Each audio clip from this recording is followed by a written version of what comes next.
Yana ham qiziqtirmasam bo'lmaydi shekilli sizlarga bitta masala bor, shuni aytib beraman. Ro'zador erkak kishi ayolini o'psa bo'ladimi degan masalani sizlarga aytib berayman.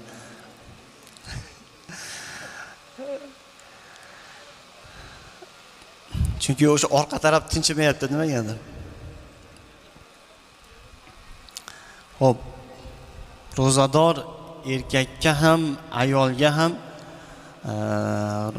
erkak bo'lsa ayolini, ayol bo'lsa erini ro'zador holatda o'pishlik dinimizda makruh.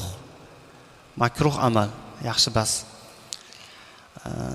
Ayol kishi agar erini o'pib, ozgina lazzat topib qolsa, qani ro'zasi buzilib qoladi. Mana shu nozik joyi bor. Erkak kishi ham agar ayolini quchoqlaganda yoki ayolini o'psa, bor masala bu, endi hijolatchilik yo'q. Bo'ladi bu. Shu yerda aytmasak, qayerda aytamiz? Shariat yetkazishda hech qanaqangi hayo yo'q. Mana bir xilga odamlar kulib-kulib qarab qo'yapti. O'sha kulib qarayotganlar boshidan o'tgan bo'lsa kerak.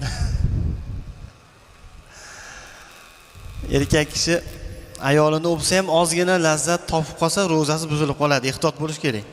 Ro'zasi buzilib qoladi. Shuning uchun yaxshi bu ishni qilmagan yaxshi. Ro'za ichindalik masofadan bo'lib turadi, masofadan. Payg'ambar alayhisalom buni onlayn ro'za ichida onlayn qilib turasizlar. Og'iz ochgandan keyin mayli.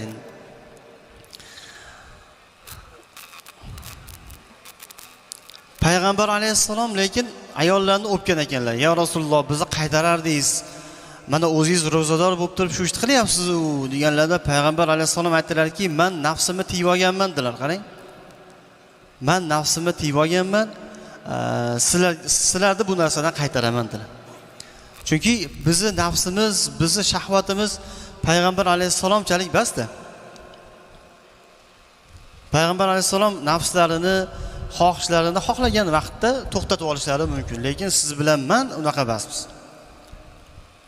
Masjidda bir masala aytdim. Ayolini o'psa tahorat buziladimi degan masala.